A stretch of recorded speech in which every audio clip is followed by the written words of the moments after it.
We're going to go from physical health to your mental health. When you think about climate change, it's really not fun to think about. But in a new book called Taking the Heat, author Bonnie Schneider takes a look specifically at how climate change is impacting many people's mental health.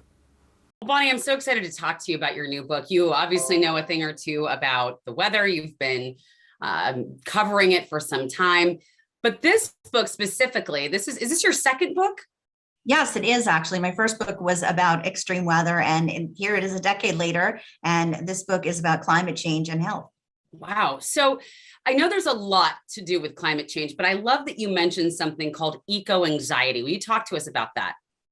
Yeah, this book really covers the mental health aspects of climate change, the impacts of it, as well as the physical health. And I think that the mental health doesn't really get talked about enough because many people are dealing with this. And particularly in Washington State, I interviewed people at UW at Bothell, the professor there who created a course based on climate grief. And not only is it a way to cope with the fears that people have for the future of this planet, but it's also a way for students that have these fears to meet each other and bond with like-minded people. I interviewed some of the students of this class that's only been around a few years. And when it first started, people sort of scoffed it off, but it's become very popular. And it's not just in the Pacific Northwest. People are dealing with eco-anxiety or fear of climate change all over the world.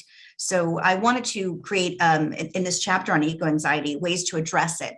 For example, how parents can talk to young children about their concerns and ways that people could, again, find similar groups of people to talk about their feelings. That's one thing I found when I interviewed different people. They felt that they were alone in their thoughts and that other people didn't feel the same way.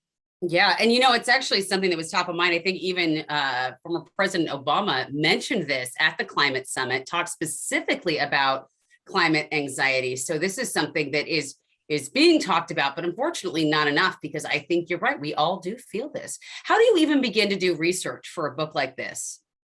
That's a great question. I knew that I wanted to write about health and wellness and weather and climate change.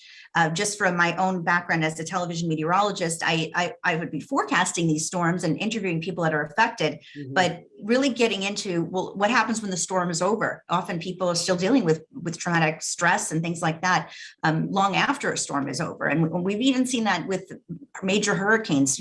Decades later, I've talked to people and they're still, every time there's a hurricane warning, they're very concerned. Yeah. So I wanted to get into those health effects, and I just set out to make 10 chapters for this book, 5 on mental health and 5 on physical health. And that's what I did throughout the book, covering topics like Lyme disease and allergies, as well as stress and anxiety. And post-traumatic stress, right? You address that in the book. Yeah, because after storms, especially if a family with children becomes displaced, makes them even more susceptible for feeling these issues after a storm is over. And we saw that with Hurricane Maria. There's documented cases of that, and I kind of dug into the science behind it. So let's say there is someone that's dealing with this level of stress and it's ongoing. What are the signs? How can somebody recognize this? And what are some effective ways to cope with it? And one of the more interesting findings that is kind of echoed throughout the book is that connecting with nature is something kind of we all intuitively know makes us feel better. But there's science behind it that it can actually reduce anxiety and reduce stress, and specifically for post-traumatic stress, spending time in nature is healing. The experts that I interviewed said that it has to do with connecting and trusting nature again. Interesting. Well, it's interesting that you mentioned that, because I went through a major earthquake when I was a young person in California. And honestly, the only thing that helped me kind of deal with that was learning about the Earth's processes and studying geology in college. So that's fascinating. And I'm glad that you're educating people on this. My last question for you is, we joke a lot about the lack of sunlight in the PNWs in the Pacific Northwest, but it really does affect us, right? Oh, yes. And it's funny. I think we all talk about it.